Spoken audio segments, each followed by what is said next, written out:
Hi all. Small unboxing time.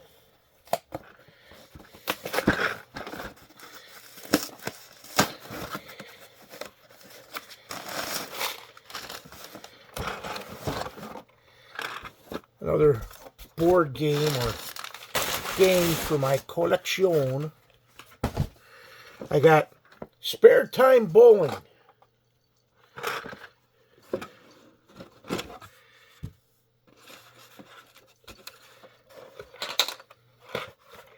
Get the bowling pin out if I can figure out how to. Yep.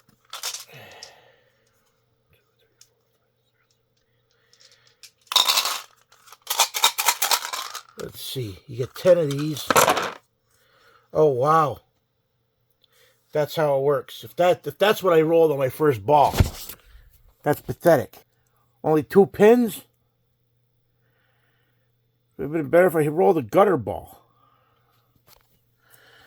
I saw this and I was like, hey, a dice bowling game.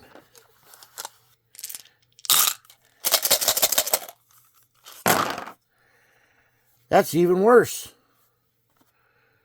Look at that though. You only have a 1.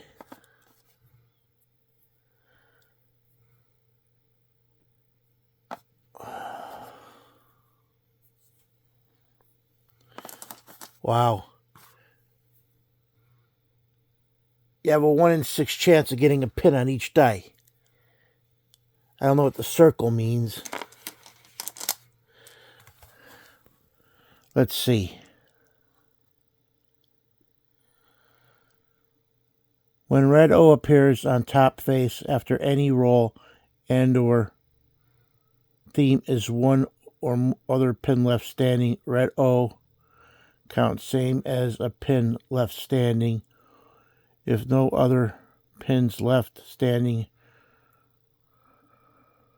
Oh. Pins are left standing. So that was pretty damn good.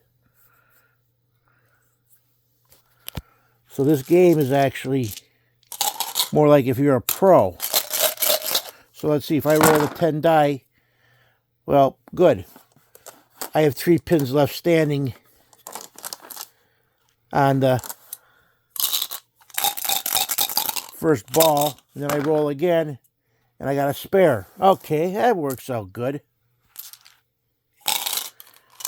So hopefully when Lou comes to visit again, I can bowl. Yeah, I'm behind on, well, I just started ripping apart, trying to organize what I have down here between games and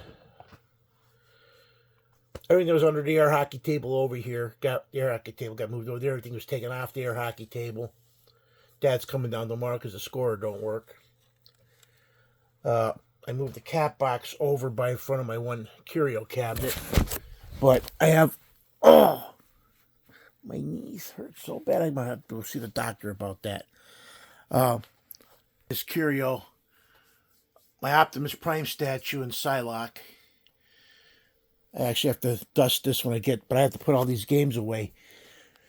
And now that I have this open, I can finish I can go get some wood and put stuff up in the rafters again. But this is all stuff that's got to get going through, organized, put places where it goes. Because I want to go through a lot of these boxes, and I don't want to keep double games.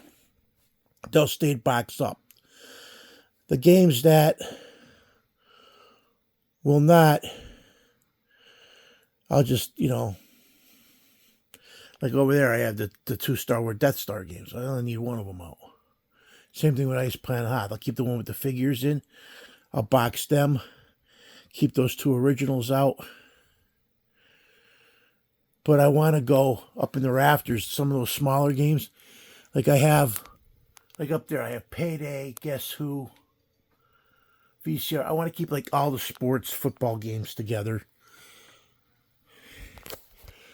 Like up there, like NFL Strategy. Like up there, I have what does this have? Let's see, Gambler, Archie's Rivertime High School game.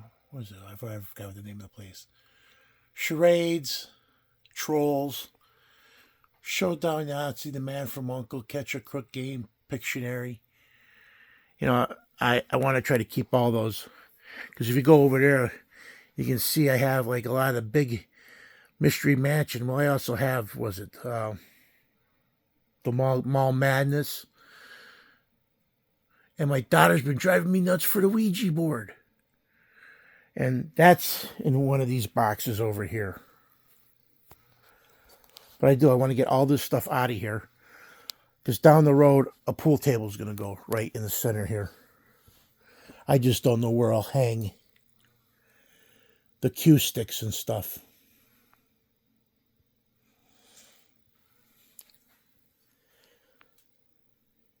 What I might end up having to do is over here do something. Like move those cabinets over there or move those cabinets to this side. I just have a lot of, because look at how bad this is. This side is like, well, the kids take stuff out like before the score. They don't put the stuff back. And then the stuff gets dumped over. I just found a piece for a puzzle for one of the Star Wars ones. I had to dig out of the cabinet and put it away. Kids put it out and took it together. I'm like, ugh. Plus, I have to get at this and dust all these bad boys off and clean them. Every time I see my Eagle Moss stuff, I get ticked off. Still, out of those 3 subscriptions, I can understand why they went bankrupt. They deserve it. I'm sure there's enough people mad at them. Probably some people sued them. I wish I could have sued them. None of my sets from them are finished, are complete. They've skipped me so many issues. Used to be Monty used to joke with me all the time about it. God bless them. Yeah, it was an ongoing joke for years. And I would write, oh, you'll get them, you'll get them. They went bankrupt. I still don't have 3 Batman automobilias. I forgot how many Star Trek starships. I know I have the first 80, I think 70 some of them. But they started skipping me specials. They started skipping me ships. And I got the first 2 chess sets from Marvel done. But they skipped me almost half the... Well, actually is half of the Spider-Man. I got 16. And I'm short 16. So it's going to take me forever to track them down and pay more. Just like the 3 automobilias. They were $20 a piece when they came out, and then $22 they raised them to... Well, I need the Catmobile, the Birdmobile, and the Black Widow cycle. They're the 3 I'm missing. And I also got to replace the one, because the cat's knocked over, so the wife's got to replace me the one Batplane, because the case broke. This one.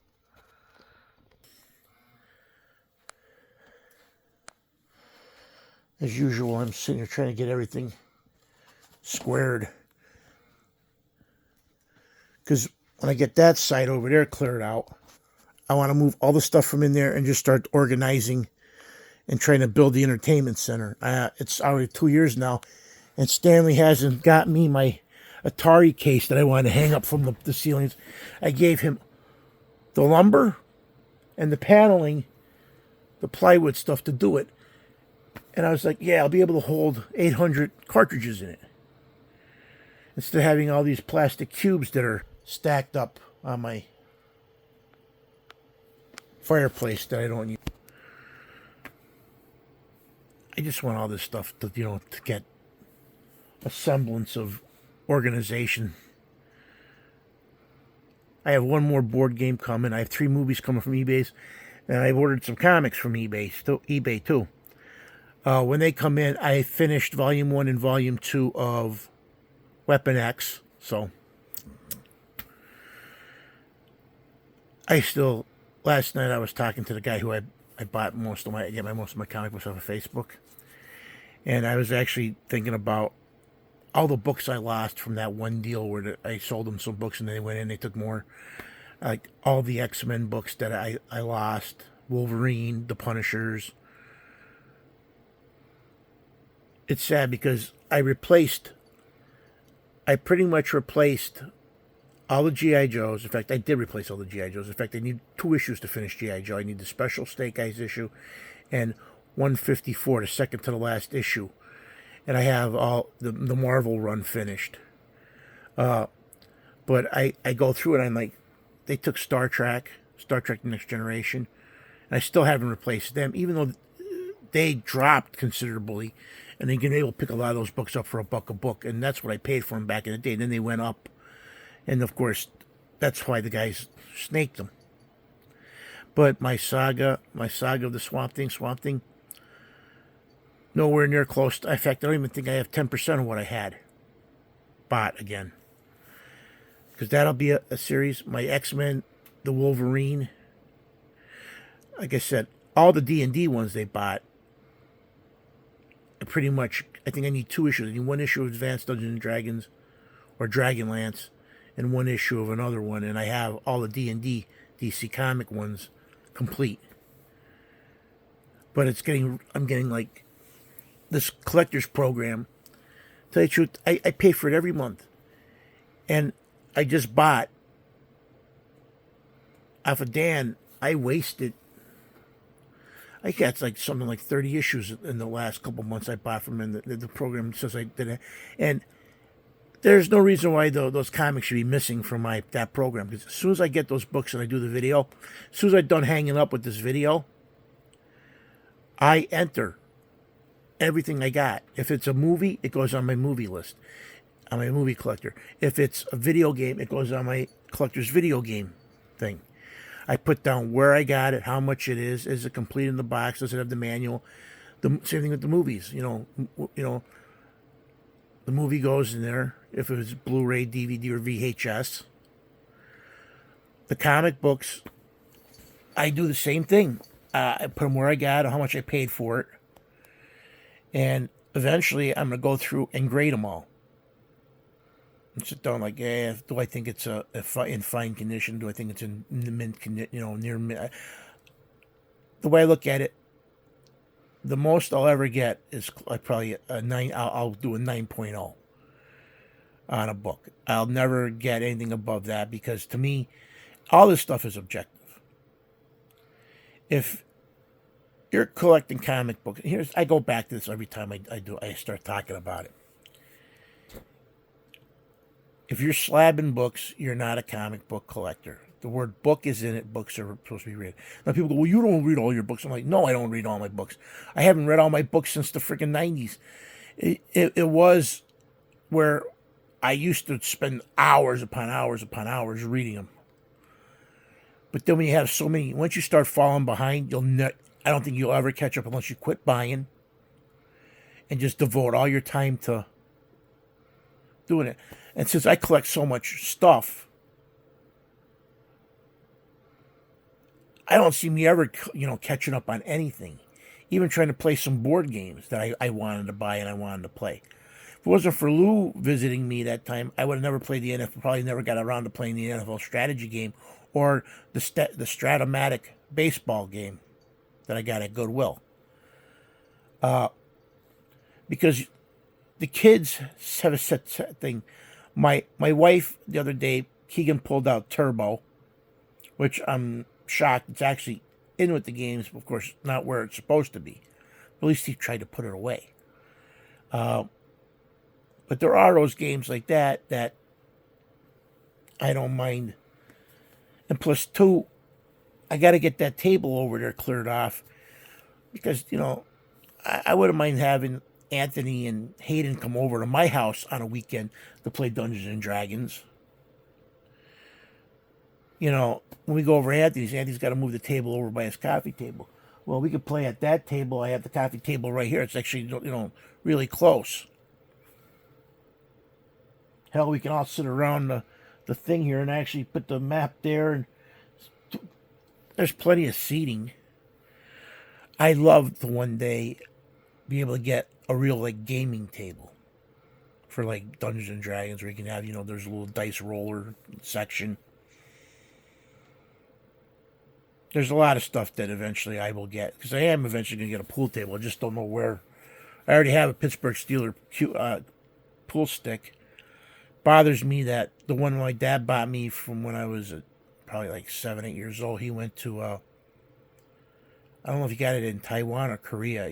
Came home with 4 pool sticks in cases, and they were adjustable weights and length. They broke down to like 5 pieces. Really nice. Me and my brother got USA themed ones with the flag, USA flag themed ones with stars and stripes and all that on it.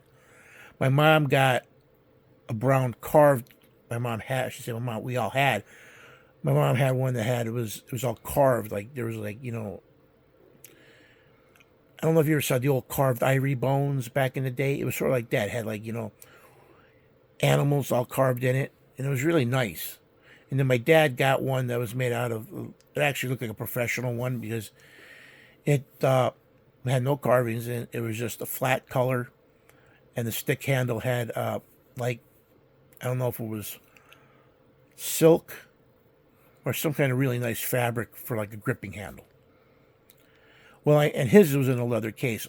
Me, my mom's, and my brother's, they were in a hard shell case with felt inside, and they had adjustable. You took the tips off. They had screw-on tips. I miss that. That's the one thing I'm constantly. I think about how my brother let those guys come in and wipe out the attic. It's funny because last night I was talking to Dan. I was telling Dan about. Then I started thinking about all the stuff I lost.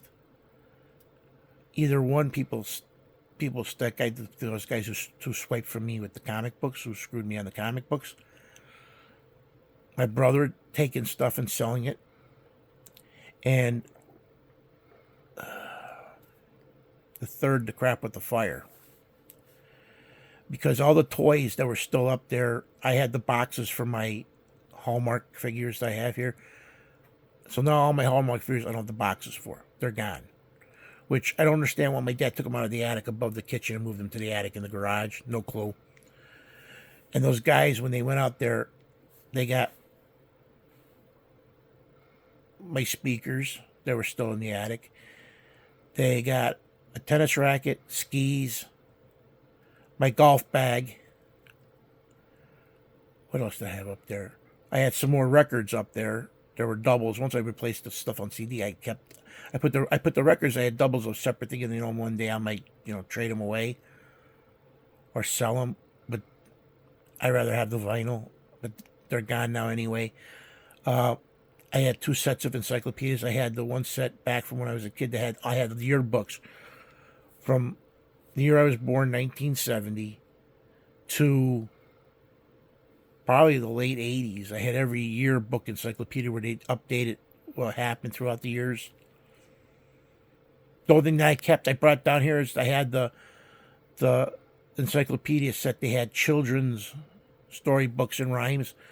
I kept that 10 volume. I actually brought that with me because I figured that'd be good for me to read to Alexis. In fact, that's probably in the attic, in this garage attic, which I would love to get that out and put that out. I got so much work to do. It's crazy though. It's just mad. I think about it.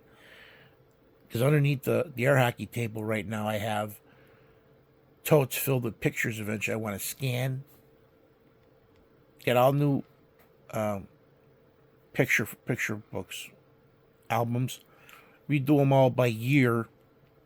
And write down who's who on them if I can remember.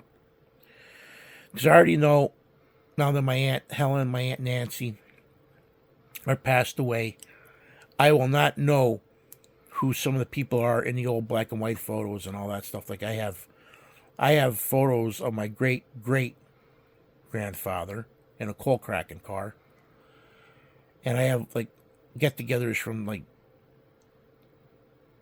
great uncles, and I don't know who's who. I always said the story about when I had my car accident and I had that. How would you want to call it? Some people say it was a dream. Some people say it was an out of life after death experience, where I was with all my members of the family who passed away, and a guy walked in, and I found out a couple of days later after I was in the hospital. They brought a picture, and it was my Uncle Jinx, who I never met. He died before I was born. So, you know, to this day, I'm still wondering why my grandparents and them said, "You can't come with us. You got things to do." What are my things to do? Because everything I would love to do, like I keep saying, I'd love to have a museum, share with everybody, and have it be, live past me, let it keep growing. I miss how things used to be. I miss how toys and stuff, nothing's for kids. And nothing is how it was. And I think that a lot of it is basically because kids that never grew up. That's, hey, hooray for me, the hell with you. I can care less if, your kid can't have the same experience you have, as long as I can keep doing it. And you can't really say, their kids are having it because there's no bubble gum in baseball cards or trading cards anymore. A comic book, a kid can't do an errand for somebody and actually come up with the money to actually buy a comic book. And it's like used to be where, I would go over to my aunt's house and she'd give me a quarter, and I run to the corner store and I would get a quarter's worth of candy or a comic book. Those days are gone. What can you get for a quarter? You can't even get a candy bar. Hell, there's no such thing as penny candy anymore either. Those days are gone the way of the dodo. They're extinct. Don't think they'll ever come back. And you look at everything. When you're a kid, at least when I was a kid, you went out, you played with your friends, you were out. Now, nobody goes out. I'm going to play on the computer online. You don't learn how to deal, interact with people. It's so easy to say curse at somebody online when they're not right in front of you. At least when we were kids, the funny thing was, you could sit there and have a fight with your next door neighbor over something stupid, and next day still be friends with the guy. You had thicker skin. They used to say sticks and stones will break your bones, but names will never hurt me. Now it's like, names, oh, you hurt my feelings. I mean, here, people attack, I'll attack back. That's how it is. You retaliate. But the one thing from dealing with online, people go after people's families. I mean, if you don't like somebody, just like if you don't like an actor, don't support their movie. You don't like a singer, don't buy their album. But see, people, they have to take it to the extreme. Politics, religion, people's sexuality. I grew up. My mom's two friends who she graduated high school with. Marie, she became a nun, but ended up being she was a lesbian. Joey, who went to seminary school, he was gay. He had a friend, Father John, who he was a priest. He was, as far as concerned, he was the best priest I ever known. The man could have cared less about money. He cared about his parishioners. He cared about people. I'm going to start crying because Jack, I used to call him Jack. I used to go and help him out. I used to clean, and I would bring my godson, Christopher, to his parish. And he would treat every kid the same. There was no favoritism. On Easter, every kid got the same amount of candy, everything. Egg hunt, he tried to make it even where, there's so many eggs out, and they tell the kids, you don't just find this many eggs. So everybody had an equal shot. It wasn't like how I took the kids last week to the egg hunt, and parents are cock blocking the kids. Well, Gigi got 3 eggs, and the other kid got 2 dozen. I I even said I said to my wife, I said, I wish I take a time machine and go back. I mean, when probably most of us who watch me who are in the same age group, or even say you're in your 30s or above, when you went to the toy store, toys were affordable, and it was pretty much not that hard to complete a full set of figures or vehicles or whatever. Nowadays, no, you can't do that. I mean, you'll have 10 of one figure and one of another. I'm like, how can you ever, as a child, have a full set? You'll never have it unless you're rich. Everything is catered for the elite 20%. Unless you know somebody that works at the toy store or you work there yourself and be able to put it away when it comes out. I mean, the Hot Wheels and Matchbox cars, those treasure find cars. I mean, I watch guys when the stuff comes. I actually watched people that came in. They weren't even let the stockers. They were cutting open the boxes and going through the boxes right then on the pallets. And I'm like, just shook my head. Then the guy who was he was a state. He actually gave Keegan the car. I told Keegan, I said, we'll just put that with all our stuff, because all in all, Keegan's going to get my whatever Hot Wheels and racing cars I have, which is a couple hundred of them between my Easto, Ertl, Corgi, Johnny Lightning, Matchbox, Hot Wheels. I mean, he'll have a few hundred cars. Game wise, it's the same thing. I mean, some of the prices of board games, I'm like, and the funny thing is, people think I'm rich. I never ever got rid of anything on purpose, unless it's a double. And I tried after a certain point in my life. I think after the age of 9, I realized you have to take care of your stuff. If I got anything that's before I was 9 years old, still have that's a fluke. Like my $6 Million Man photo, some of the posters I have hanging up in the attic, like my Spider-Man, my because I have a '77 Spider-Man poster, my Super Friends poster that actually has Wendy and Marvin on it. But I think of a lot of the other posters I had. I used to have a Metal Arc Lemon poster that had Whoppers. Yeah, because I think it was a Burger King. Whoppers stacked up with them. Had that. I remember that. That's gone. I used to have a lot of the Pocket superheroes. Left them over friends' houses or lost them. My Mego. I had a bunch of Mego figures between the superheroes, the Batman and the Superman. There's pictures of when I was like 4 or 5, and you can see me playing with the Batcave and the Batmobile, and I had Penguin, Joker, Riddler, Batman, Robin, and I also had a lot of Evel Knievel stuff. I don't have that, and the same thing with the $6 Million Man capsule. I look at that stuff now, and I'm like, God, I wish I kept better care of it. But a lot of times, my mom used to do this, especially with Fisher Price stuff when I was a kid. We would pull it out, and then it'd be all over the basement floor. And my mom would come down. You kids better I would pick up my brother, wouldn't it? So eventually my mom got tired, and she packed it all up, and she gave it to the Salvation Army. She goes, well, you kids don't appreciate it. They will. And that's another thing. I think by the time I was 9, I realized I kept my stuff separate from my brother's. Because my brother still to this day doesn't really take care of most of his stuff. Because I would have never let those guys take I just look at all the G.I. Joe stuff over that he lost with that fire. Yeah, he got money from the place, but they didn't give him squat of what they were worth.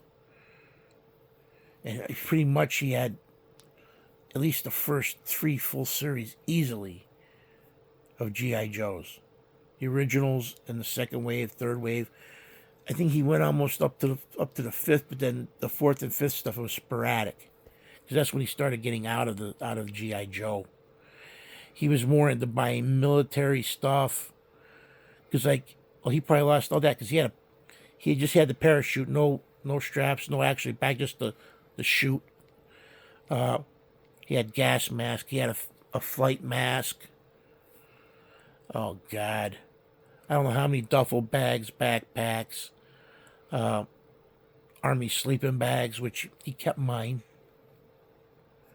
And let me tell you something. To this day, I still wish I had that army sleeping bag. That's the best sleeping bag I ever had. But I'm sure he lost all that stuff in the fire because he didn't tell me what he lost and what he. Well, I know some of my stuff's still sitting up there. He appropriated. I had a Russian fur hat with the one of the pins I got when I went to Russia. I had that on there. He kept that on me. I still don't know where my Russian sailor's top is. I found my trench coat. My sailor's top disappeared. Now, what else was I just saying the other day? That I had, but disappeared. I don't know where. My Cub Scout uniform and my Boy Scout uniform. I still had them. My mom was good about keeping certain things. In fact, my glass collection, most of I'd say probably 40% of my glass collection came from my mom and dad from saving it. And out of that, probably 10% came from Lou. I had a lot of them. I bought them over the years. Well, newer stuff, like, all the McDonald's Disney stuff I bought. Same thing with the McDonald's Batman set, the McDonald's Flintstones. I bought them, the McDonald's Star Trek reboot, the Lord of the Rings goblets. Lou gave me some of the Looney Tunes stuff. I got a couple Looney Tune glasses from him. But not Slowpoke Rodriguez. I had to pay for him. But I did get a lot of the ones I needed to finish towards the 18 there. And I never did the other set, the Looney Tunes action set. There's some sets that I just decided if I could expand the bar or, somehow make more room, I probably would have done the action set of Looney Tunes. I probably would have done the Bicentennial Walter Lantz. 'Cause I saw that set cheap. I probably would have done the Rescuers, the Walt Disney 70s set. Trying to think of what other ones. Oh yeah, the Goonies, He-Man. But they're like ridiculous. I mean, the other day, an auction went on eBay. A guy had a buy it now price for the 6 Walter Lantz glasses. He wanted $800 for them. And I said, whoever buys this has got to be sick in the head. Somebody bought it. But then there was another auction out on the way. It was a bid one. And the rarest glass out of those 6, Space Mouse, sold for $100. Now, there's people on eBay, they want $250 for it. And I'm like, it's not worth it. Same thing like how they have the Incredible Hulk glass from the 1978 Marvel set. Now I have a price guide. Yeah, it's expired by better than a decade. But the 2 most expensive glasses at list on those 5 is Spider-Man and Spider-Woman. Hulk, Captain America, Thor are all the same price. And then Spider-Woman and Captain America are the same price. People are now saying, the Incredible Hulk is rare. It's not. In fact, you can go up on eBay and there's 3 of them. And of course, they all want $300 and some for that glass. They'll sit there for years. Because whoever pays that for it, you're crazy. And there's two or three Spider-Womans. They want like $450 for them. And I'm like, according to the old price guide, it said Spider-Woman was $100, and Spider-Man and Spider-Woman were $100 a piece.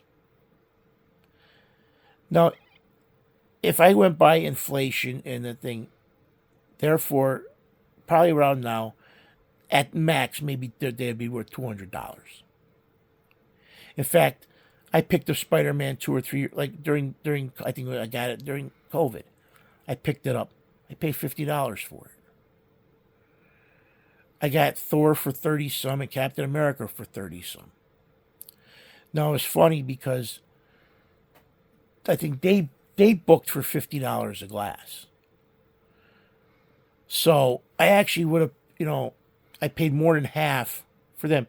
And believe it or not, the 7-Eleven 6 glass set is now what people want for it is ridiculous.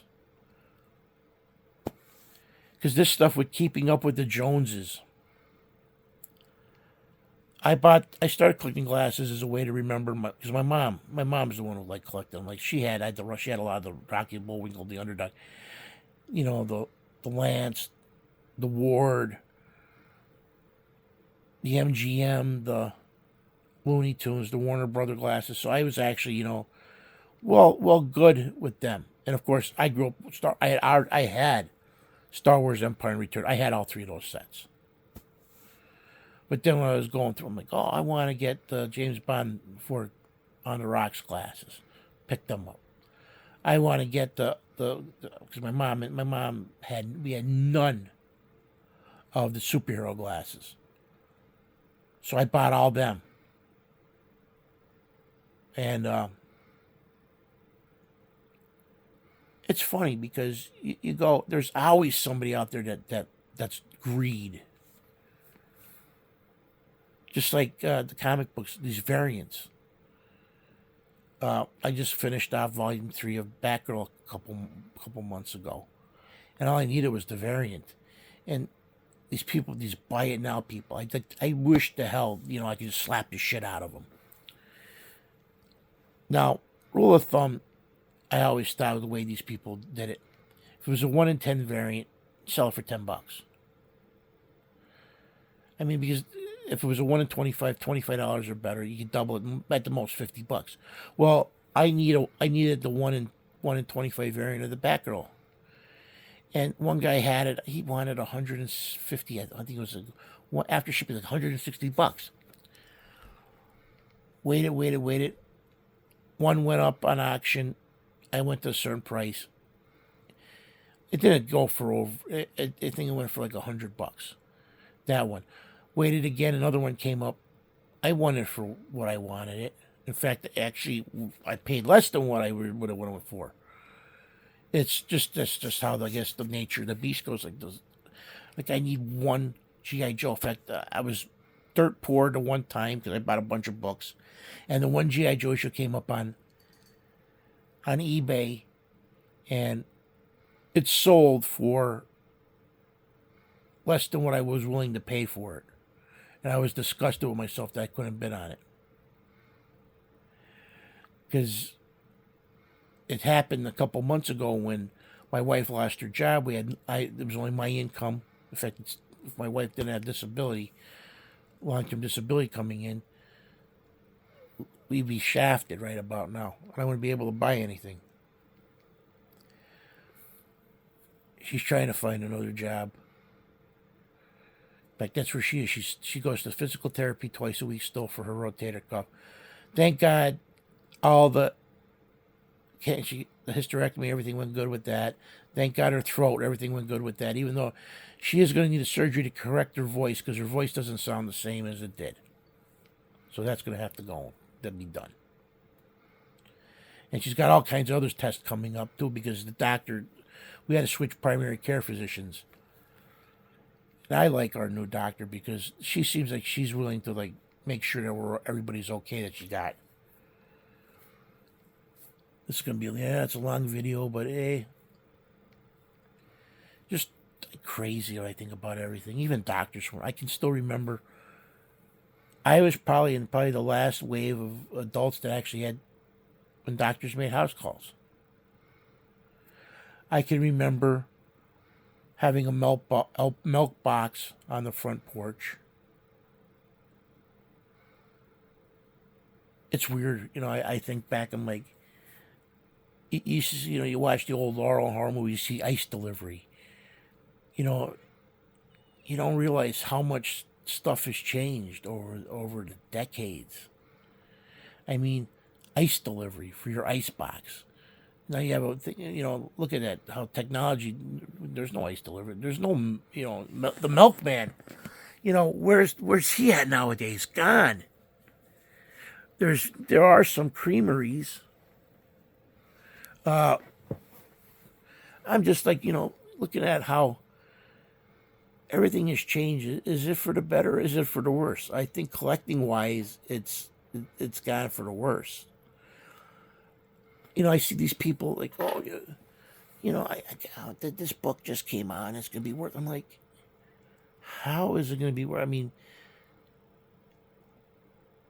to me, a short print run or anything is less than 10,000 copies or less than 50,000 copies.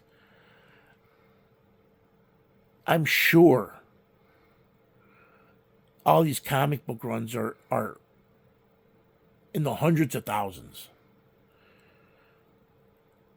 I mean, especially if they're doing variants. And who can afford, like when Marvel got the rights for Star Wars and they decided, oh, we're gonna, Disney got in Disney, and then they did the Marvel.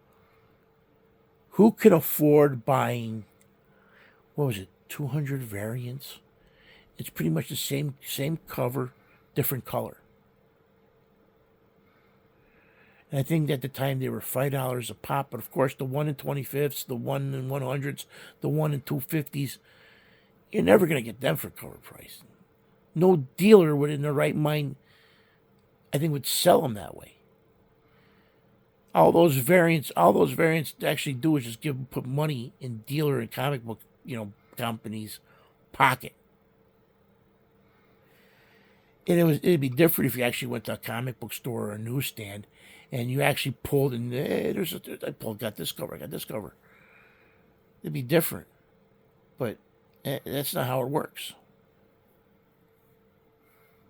Just crazy stuff, I for one don't think there should be more than 3 covers for any book.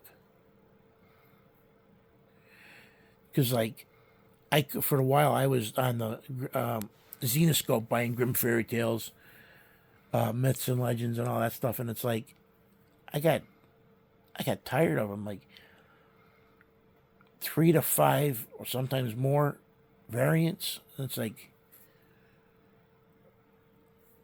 I still don't have a lot of the Zenoscope, even though I have, I think 1 to 100 of Grimm Fairy Tales Volume 1. I have the whole series, just at least one issue of every one.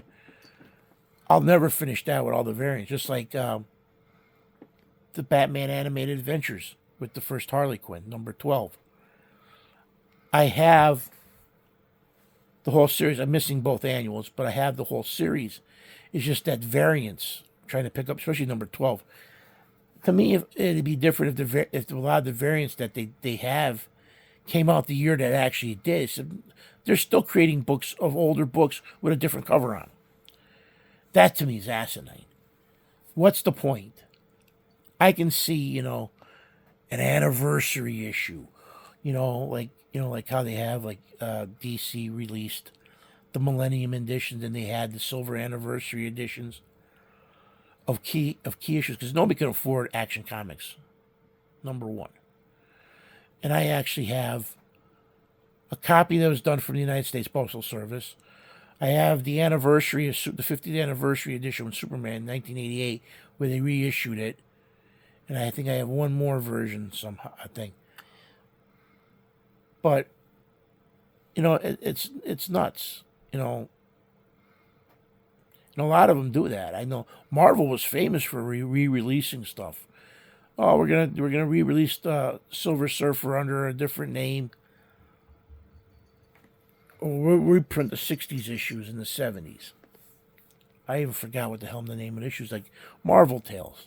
It's all Spider-Man issues, just renumbered to a different series.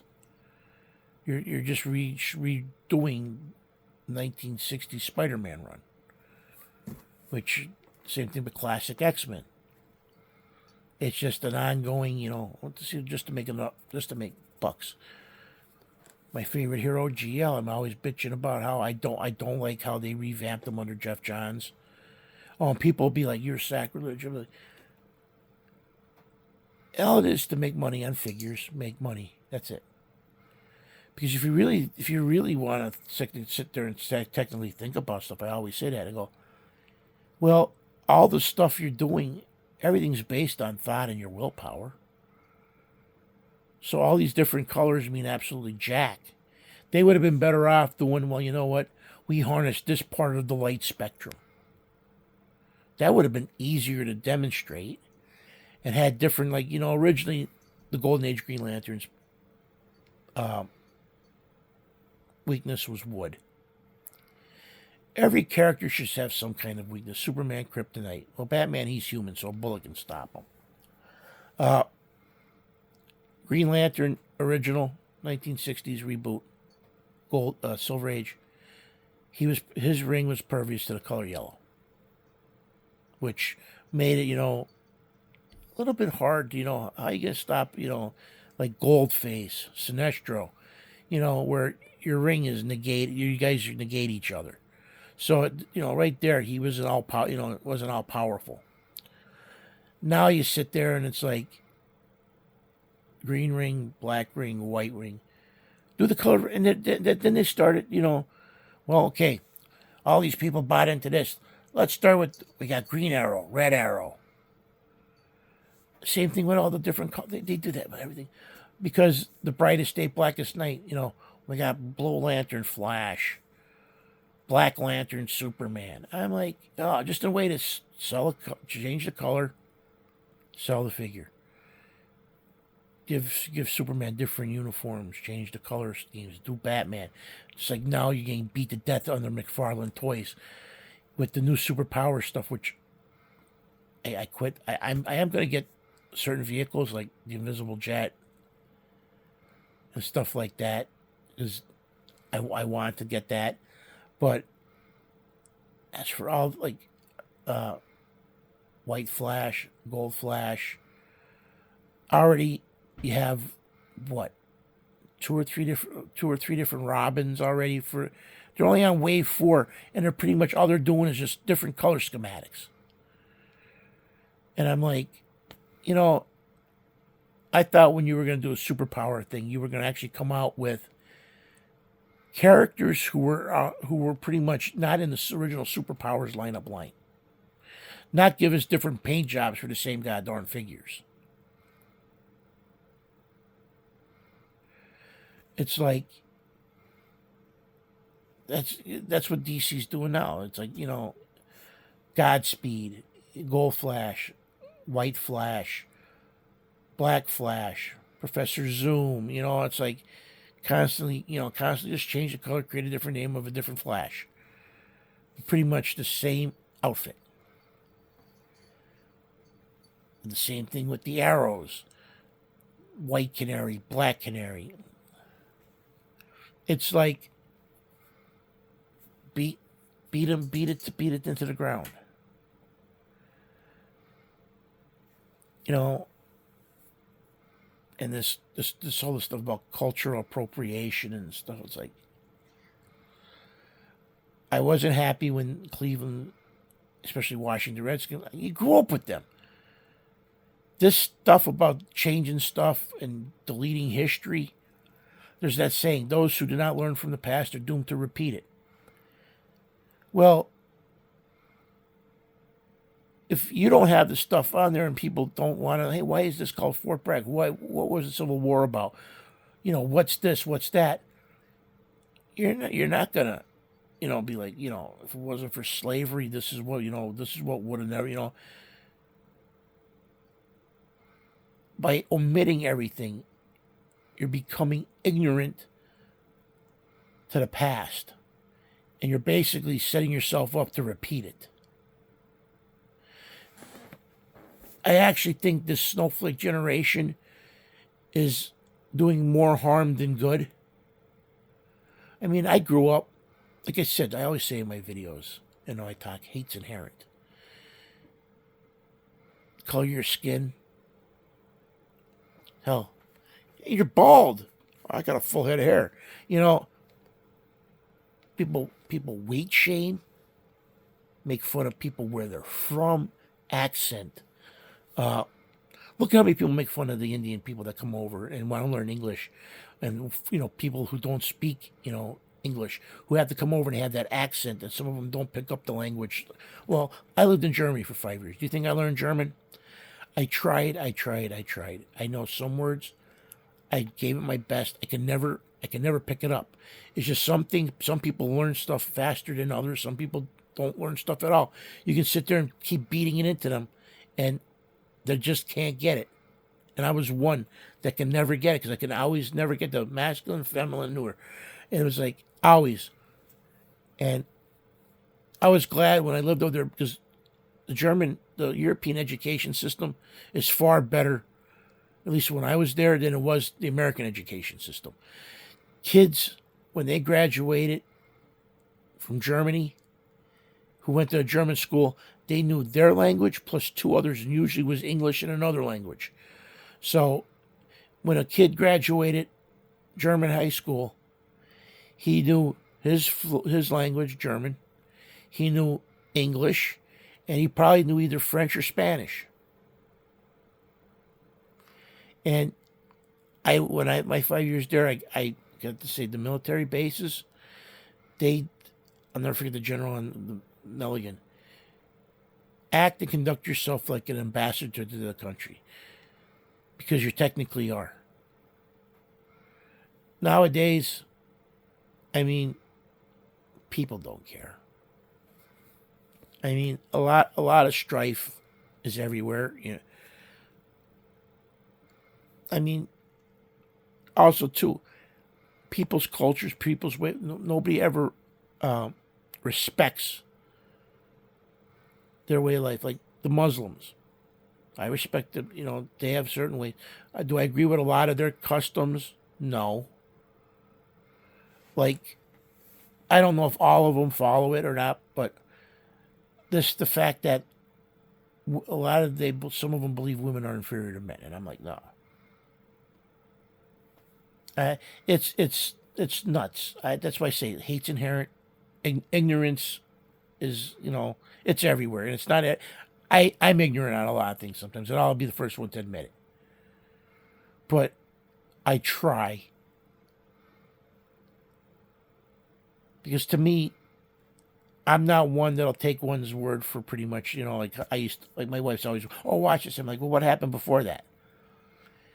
If the person had the video rolling the whole time, and then you saw the guy, and it was this. Here's the perfect example. My wife had this video on. It was on Facebook. It was about a biker rally in Philadelphia. Bikers had traffic backed up. They illegally stopped traffic on this road, and something happened with the girl. Two little girls and the mother in an SUV, and the one biker, I saw came up and started banging on the window and that, and yelling.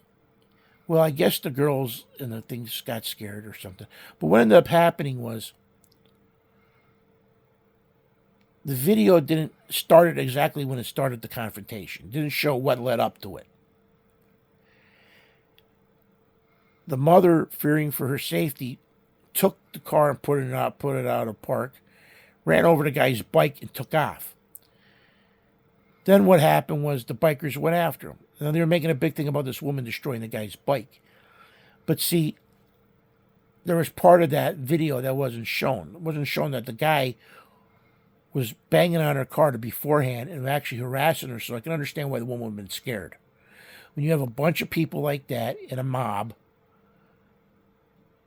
and like I said, it was an illegally blocked road. In fact, I think it was actually a well-traveled road too.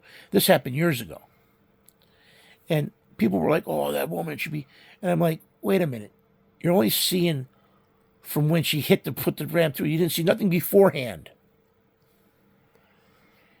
You always have to. Growing up, they always said there was three sides to the story. Person A, person B, and then the truth.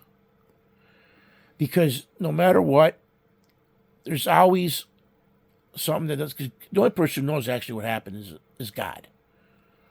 Now, some people don't believe in God. Fine. I have to believe that there is, because I can't see our existence not being, you know, there's got to be a purpose. And, you know, like I said that when I had my car accident about my Uncle Jinx and about, you know, what I'm supposed to do. First off, if I died, why would I have that experience? And years later, when my girlfriend lied about having a baby and I did something stupid, I had another experience that was totally the exact opposite and made me realize that there's something beyond. There is something beyond.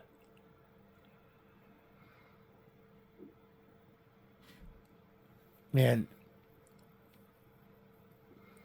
hopefully I'll get to see the good part again.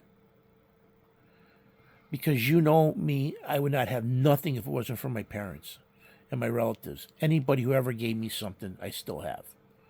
My Aunt Margaret DeBurness gave me World Series tickets for the 1941 World Series. She gave me or was it the 43 and the program.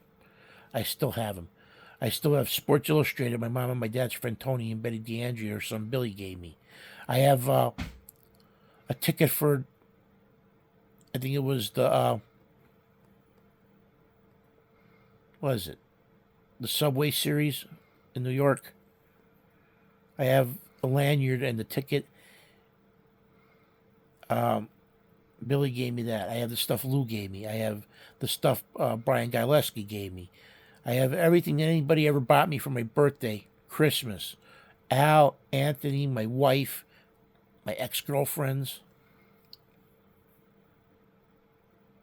I don't get rid of nothing. Because everything I own has got a story behind it or a story attached to it from a family member. People always said I was nuts for collecting. What do you collect? You don't collect stuff that an adult collects. Well, what do really adults collect? I remember my family who fought in the war, they basically said, oh, my Uncle Mike gardened. I don't have a green thumb. I'd kill everything. My Uncle Pat collected knives and belt buckles. I'm happy with one or two knives. Belt buckle wise, I don't like a big gaudy belt buckle. Even though I got them now since my Uncle Pat died, my dad got some of his knives and his belt buckles, so I got them. I got my grandfather's cash register to his bar. That's the one thing. My grandfather, I don't have a lot of stuff from he gave from. My grandfather was the type of person that he was rough. So when he passed away, I was lucky. I got the cash register to the bar, the tin sign out on my and the. I got two 1940 Red Man chewing tobacco cards that were in his, and I got a steamer trunk. Everything else. My Uncle Stu took, he had a one-man band instrument. I wanted that, wasn't allowed to take it. He wanted it. I'm like, okay, whatever. Because growing up, my grandfather always treated my cousins better than me and my brother. Me and my brother, they went to Spain. Me and my brother got back. We got a Matador figure between the two of us and a set of castanets between the two of us. My cousins got a full set of figures between the two of them. I mean, a set each. And a set of castanets each. That's why I always got a kick out of growing up when they used to go, well, Grandma and Grandpa treats us the same. And I used to look at them and I'm like, oh, yeah. You see them pretty much every week. I'm lucky if I see them every 2 months. Yes, they lived a half an hour away. But still, I grew up, my Aunt Veronica and Uncle George took care of us. And my Aunt Veronica and Uncle George, they had their own family. They had grandkids. But just like I said, I'm in the same town as them. In fact, they live 3 blocks from me. I seen my Aunt Veronica and Uncle George every day. And growing up, it was one of the point was my first year overseas. before we left, I didn't want to go. I can remember crying, flipping out, telling mom and my dad, please, why don't we just stay? Nope, couldn't. My dad was going overseas on an assignment, and we had to go with him. What a shock. That was one of the biggest, but you know what? Now I look back on it, those 5 years were probably the best 5 years of my entire life. I got to see stuff that nobody else would. I lived at a time over there where it was East and West Germany, East and West Europe. I got to see a lot of stuff and experience a lot of stuff that most people would never. You know, when I moved back, I told people I went to school with after, the best thing I think anybody could have done is if you take people in America and move them to a country where, like, go to a communist country where everybody has to work, everybody has to do something, and your freedoms are limited.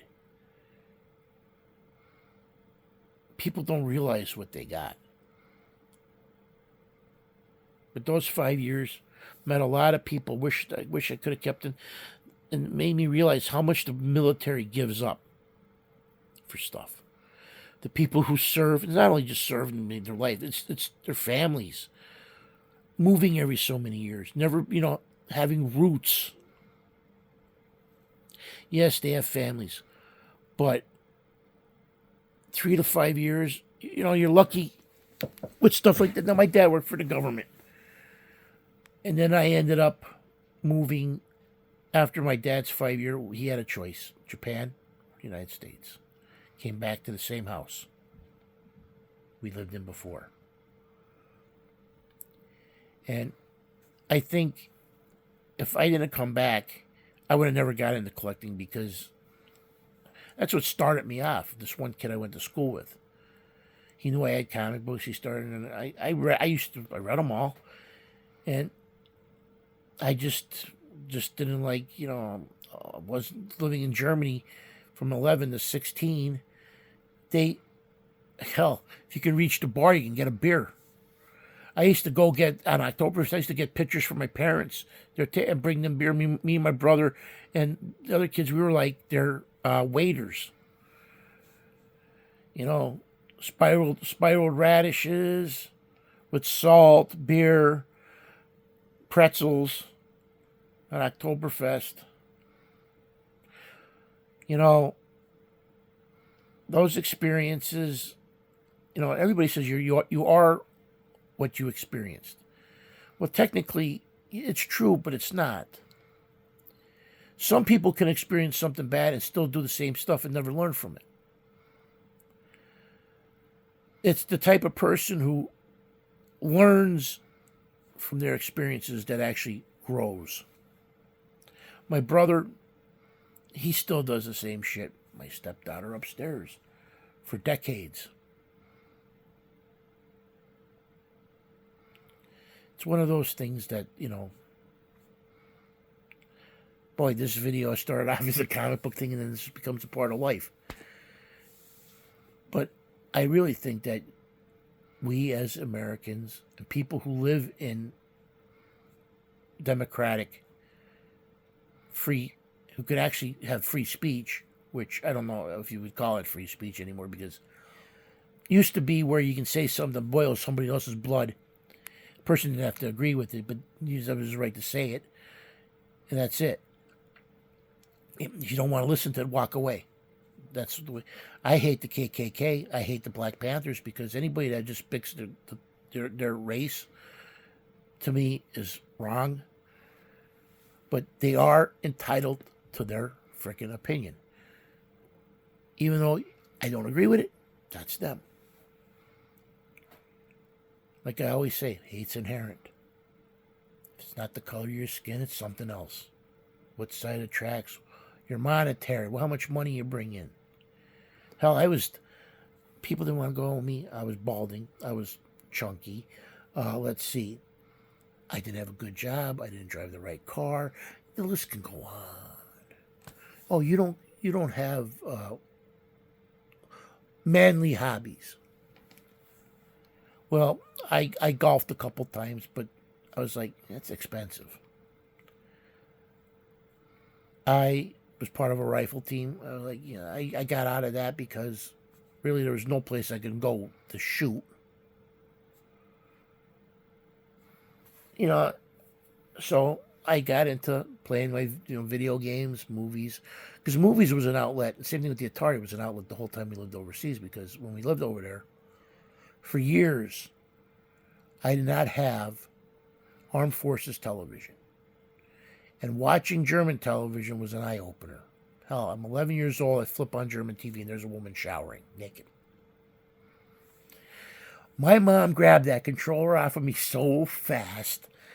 It was like, whew, I was like, where did the controller go? It's just crazy.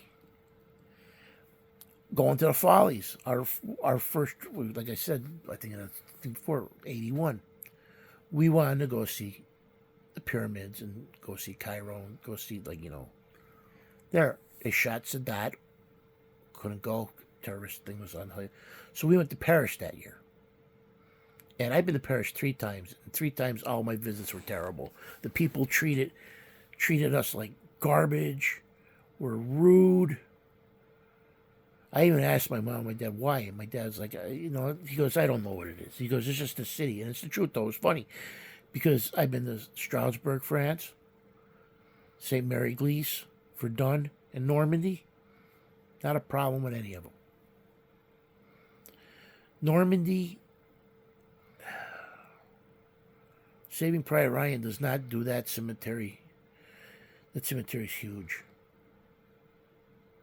But there's another thing. The military.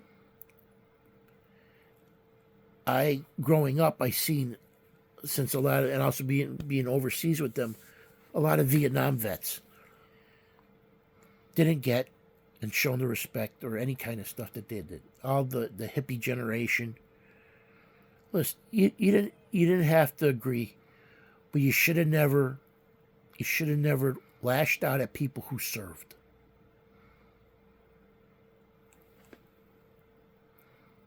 You can't control what they're sent to do. Why? They're going to go to jail because they say, no, sir, I'm not going to do it? Was it a just war? I don't think it was a just war because of the fact that we could have won that war if we just had the American people behind it and was able to do stuff that we weren't able to do.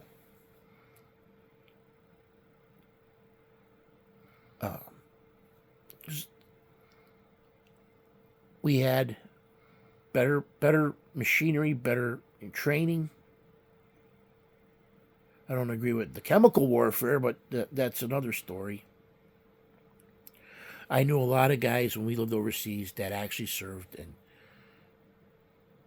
talking to them, well, growing up, that's the one reason why I never went in the military. I was like, 3 to 5 years constantly moving. Some of the experiences they told me, I'm like, no. I try to tell anybody, though, if you're going to join the military, go with the Navy or the Air Force. I've seen too many, people come back PTSD effect. I lost ex-girlfriend, her son, 2 Purple Hearts. Good, really good kid. Killed himself. I don't think they get the proper medical treatment, most of them. These are all things that go back. People from the year, my great uncle Pat, didn't talk about World War II. Didn't talk about his experiences until a couple years before he died. That's how they were. It was their duty to stop. I was just watching a thing. I was watching the World War II in color. And they were talking about, the rise of the Japanese Empire. And people were like, oh, we dropped the bomb. I'm like, and people are resentful for I'm like, do you realize the Battle of Okinawa, that's where my great uncle Joe died, who I'm inadvertently named after. Because my dad was named after him, and I'm named after my father. So technically, that Joe, his name was Joseph Pace. He was my grandmother's brother. Made it through up until Okinawa. He died in Okinawa. The death toll, the reason why it was a simple mathematical equation. Are we going to lose over 1 million people taking Japan, or are we going to drop the bomb? Simple answer there, you drop the bomb. It's a shame, but that's how it would have been. And I'm sure no matter what, collateral damage and casualties, that's how it was. Look at how many people in France, all the Nazi-occupied countries. I mean, you ain't going to stop shelling from either side going back and forth. That's just how it, that's just war.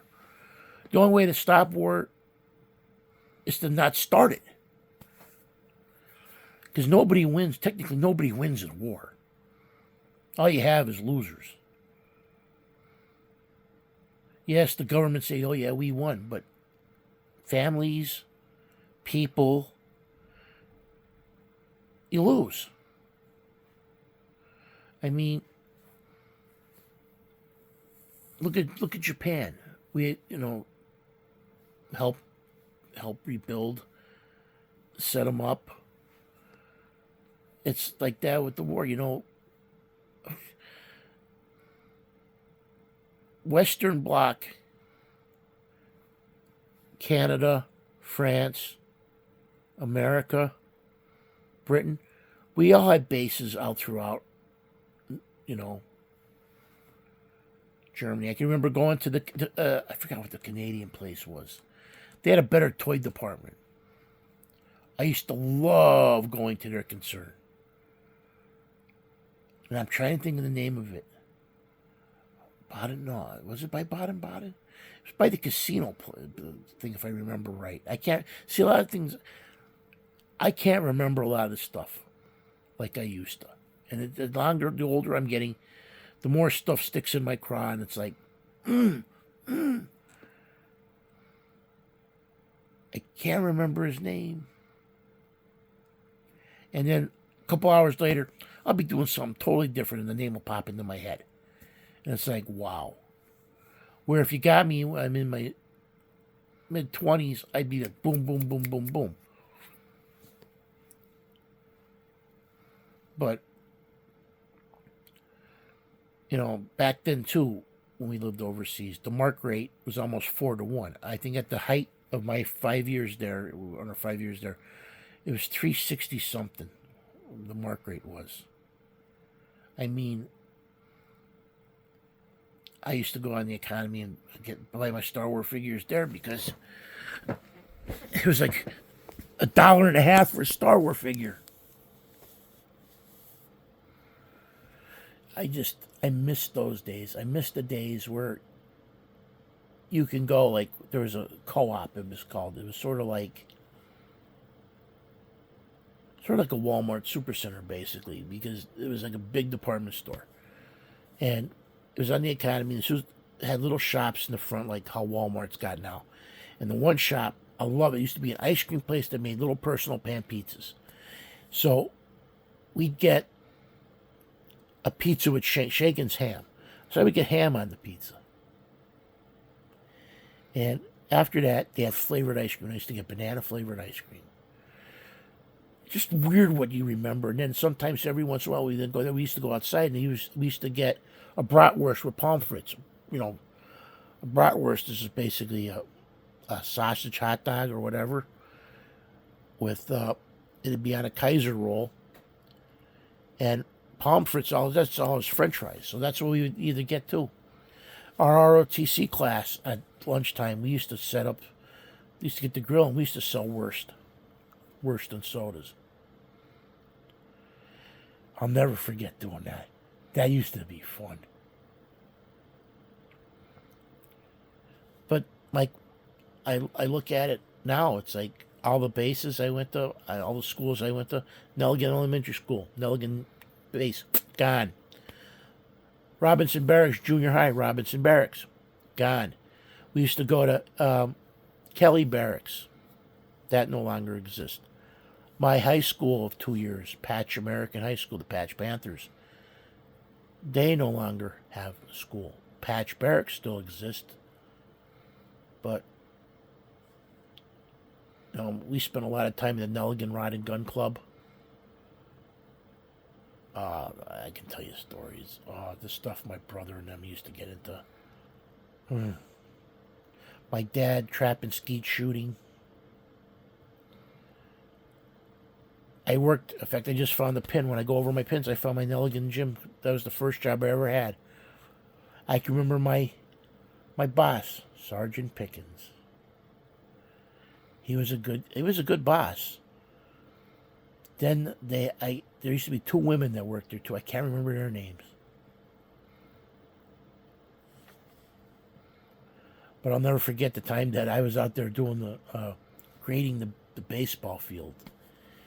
Because Sergeant Pickens, me and him, we did the soccer fields together, and we also did, I don't know if the soccer fields. I don't think we had a football, but we did the baseball diamonds. But I did the grading, and I'll never forget because the general asked him who did the work, and he was, I couldn't believe I got credit for it. But that was the year my parents scheduled a trip, and he didn't give me a problem about taking the last week off and going on that vacation. Because he didn't have to tell me twice to do anything. I look at the time I lived overseas. My wife, well, not my wife, my dad had a secretary, Bobby Gordon. And my dad worked with a guy named Jim Kawada. And Jim used to make fun of me and my brother. He used to call me Godzilla because I would beat the living, me and my brother would start, and I would just go like, rah, boom, and Jim was from Hawaii. The people I met over the years, Sergeant Benny Ellis helped me with an English. To this day, I still remember if it wasn't for him, I would never got an A. I had the Vons, the Birdwells, the Carews, the Del Champs, all these people over the years. And, I would love to find, I know where the Del Champs are because right after my dad bought the house, I went on Facebook and I happened to get a hold of Patty, which was,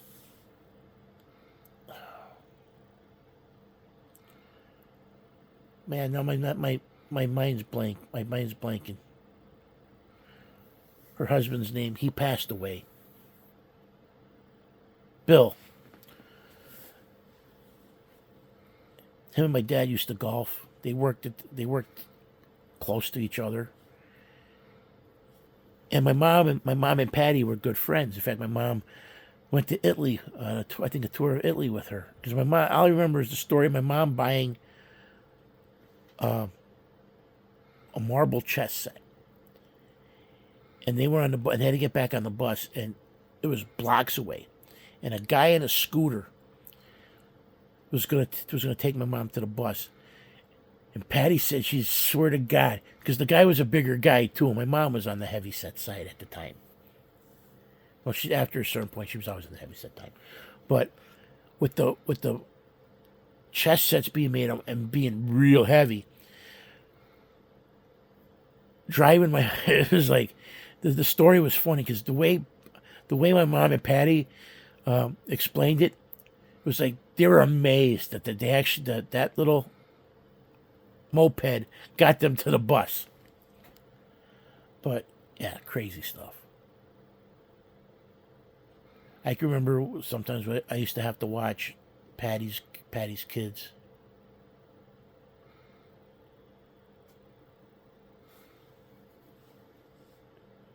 Kevin and Kim.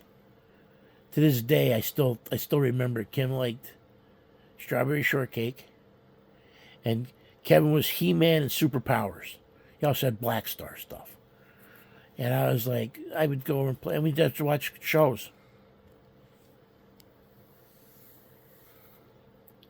Growing up, the Carews, it's just weird. I just think about, like, I had a friend, his name was Dieter.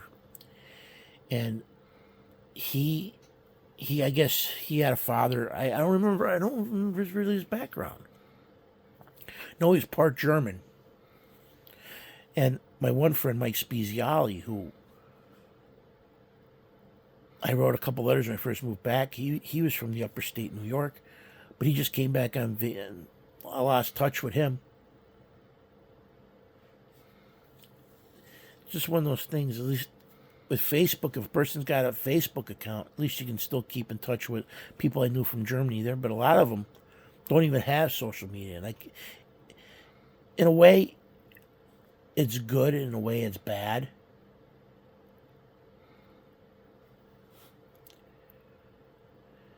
There are upsides and downsides with everything. I would love to know where the Vons are and how everything went. In fact, we used to Werner Mowitz. His family owned a bakery in Nelligan. He used to always be at the Rod and Gun Club. He was friends with the Vons. I'll never forget the one time he took us to this lake. Half the lake was a nude beach area, and the other half was for other people. And I'll never forget, me, Robin Vaughn, and my brother, we had a blow-up boat. And we didn't know I didn't know the other side was a top nude beach. And I remember we got on that boat, and my brother and Robin, I'm just sitting there, and before you know it, I'm getting closer to the I'm like, what the devil? And they're laughing. They know. I'll never forget the time, too, that we got the first year we moved overseas. They got a friend of theirs named Dean to watch us. Well, Dean would sit there on the chair, watch television, drink Stuttgarter Hofbrau.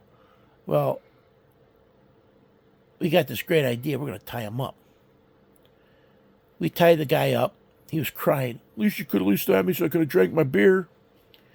We tied him up in the chair until our parents arrived. Of course, we all got yelled at.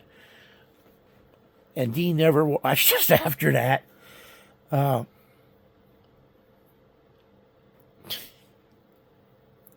of my teachers, from overseas. Our first year, my sixth grade teacher was Mr. Maynard. He used to say he reminded me of my aunt's brother, Eli. He had some similarities to Eli. I look at, or Mr. Beisheim was my science teacher in 6th and 7th grade. 7th and 8th grade at, Robinson. I can remember my ninth Mr. Hanks. He scared the shit out of me. Just craziness. I had two Miss Andersons when I was overseas too. I had one taught, what was it, geography and history, and the other one was my typing teacher.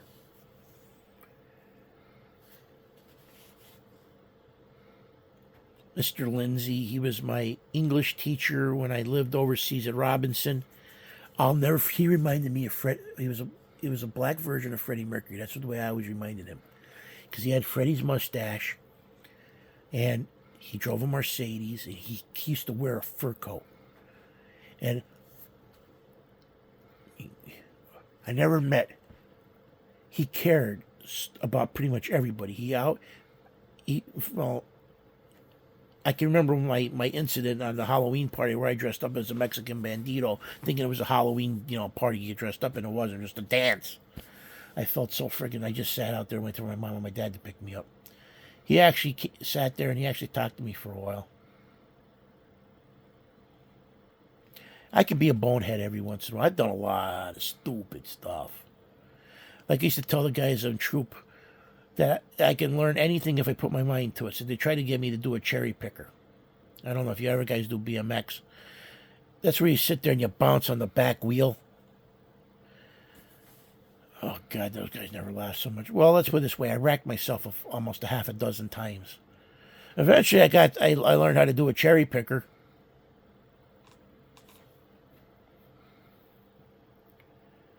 I was not. I was always willing to try something new. That's I can actually say that because I look at it. Eating food, you're not gonna know if you like it if you don't try it. So if I try it and I don't like it, don't push me anymore because I'm not gonna do it. But I've tried stuff. I mean, our trip to Russia was the worst, and I didn't like snails either when I went to France. When I went to Paris because that first trip to Paris, we ended up going to a fresh restaurant. We had snails. Would not eat snails. I don't remember what the frog legs tasted like. To this day, I still don't remember frog legs. I'd probably eat them because if they taste like chicken, I love chicken. I've had shark. It's one of those things, different cultures out. Sue Chambers, she was Korean. She married, a GI. And she made bulgogi. That stuff's good. I like bulgogi. Went to Greece, had a lot of stuff there I liked, and a couple things I didn't like. Like I said, the worst trip I had was when I went to Russia. That was just bizarre. Borscht, there's salmon, cow's tongue. Nah. But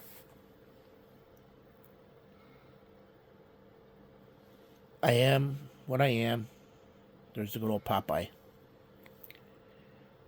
Who nowadays you don't see Popeye anywhere because he's deemed culturally inappropriate. Same thing with a lot of the Golden Age Looney Tunes. And Tom and Jerry, Woody Woodpecker. Pretty much all cartoons from below 1980 is considered racial.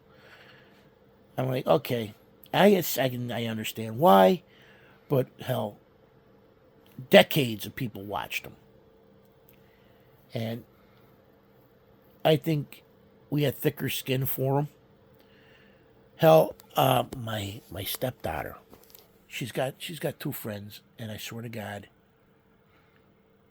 their mentality is like Beavis and Butthead.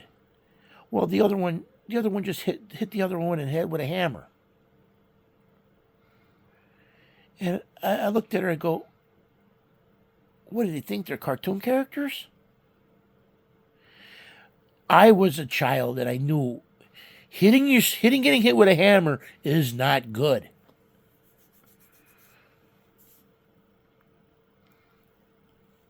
Makes you really think.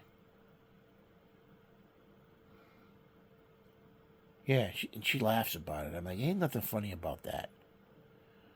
Not one iota. I keep saying, what are we leaving the next generation? But this is a long video. Me ranting about stuff, telling stories. It's funny though, time flies. In fact, me and Kelly were just talking about it the other day. I'm out of high school 36 years. Hell, my daughter is graduating this year, and it's just the other day I felt like I brought her home from the hospital. She doesn't do videos with me, hasn't done videos in a long time. There are things, Keegan, I tried, Gigi, hell, they watch YouTube, and half the stuff they watch on YouTube, I just shake my head at. I'm like, stupid. And I know it's funny because I put my stuff on YouTube, but I'm hoping at least somebody gets something out of what I do. At least collecting wise, telling stories, there's some kind of entertainment. I try passing on a little bit of what I know or what I've experienced. Because I learned from everybody who I ever met and worked with something. Worked with a guy at Kmart, Joe Logan, which was funny because he knew my father. In fact, it's weird how it's a small world. When I worked as a shipping coordinator I was up at WIA for Well, originally it was Specialty Records. I was up there almost 5 years, and being the dock coordinator at a point in my that time, I met a guy. His name was Jody Palmer. He worked for not Nice, Ward Trucking, and to find out he played Little League baseball with my father. And he goes, "Your father was a great ball player," and I'm like, "Eh." So I went home that night, and my dad was like, "I haven't seen him in a long time," and as soon as this guy came into my life, he'd come up and he would tell me stories about my dad. And then down the road, he ended up passing away. I think he had cancer. And I learned something from him about my father. Two, I had friends of the family. I had a guy who died at 33 years old who, growing up, I looked up to him. He was a corrections officer. He ended up dying of throat cancer at the age of 33. He smoked. And to this day, I think, it's weird because I'll sit there and I'll lay in bed before I go to sleep, and I just think about people just pop into my head. Like, I never met Monty Collector Stuff. And just from our barbs on YouTube here, and him becoming friends with me on Facebook, I didn't know he passed away until almost a year later when his birthday was coming up.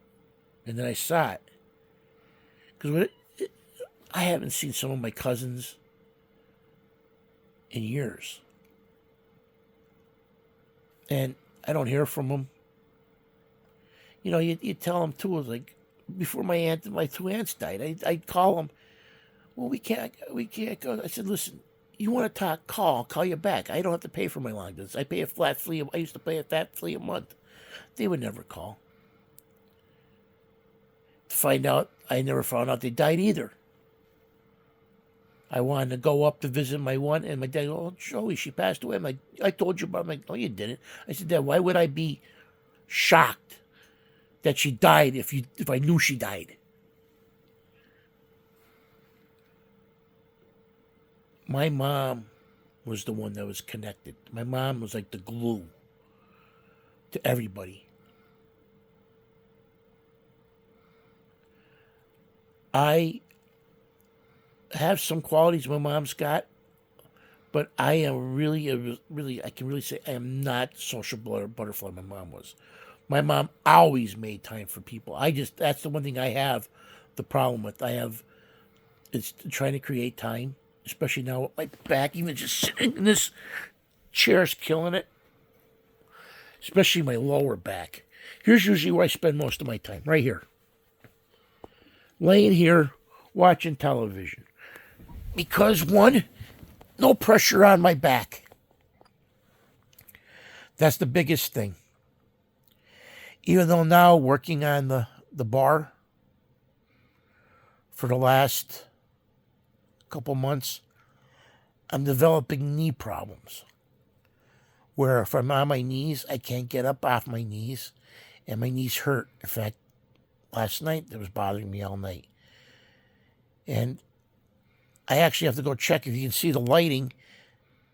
The top two shelves light pretty good. The strand I have connected to the next strand that goes with this light's the middle one, the very middle one. That is not as bright as the other. So I have to figure out. I'm gonna have to go and I'm gonna solder them together instead of just taping whatever. But I ended up getting the last time I pinned the clips I needed yesterday, and I figure all I need to do is attach one more strand of lights, and I'll be able to do that. That whole thing will be done with the lights.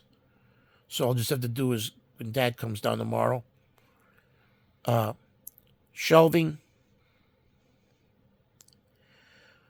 put the wiring in for where the refrigerator and the wine chiller is going to go, and put another plug down the end for the cash register And if I ever get one of those tabletop arcade 1-ups, because I'm debating if I ever get one, what do I want?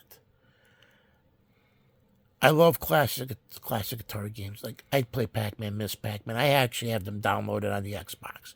Same thing with Dig Dug and Galaxican. Even I like Galaga, I like Time Pilot. But part of me would love to have the Star Wars ones. Star Wars, the arcade game. So we'd have to see what ones I would get.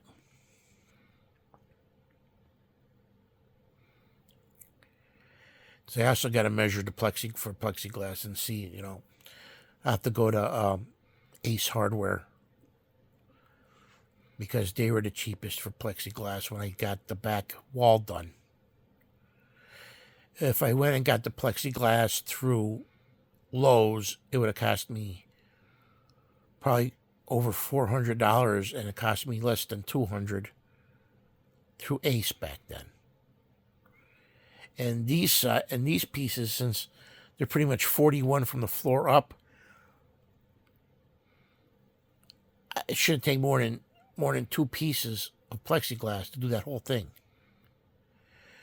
Because usually they're 4-foot by 8-foot sheets. So if I flip them on the side and do the 8-foot, 4 feet's 48 inches. So they all have to do is take off the top. So they should be pretty good. I won't put the molding on until I get all the glasses. So they'll sit there, at least they'll be plexiglass and safe from the cats, the kids.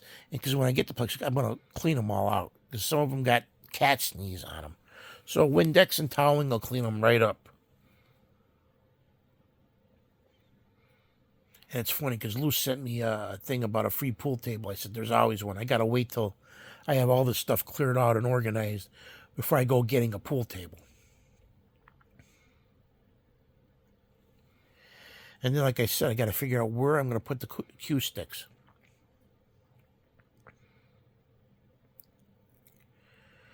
But a long video. I thank all you people who tune in, hear me talk.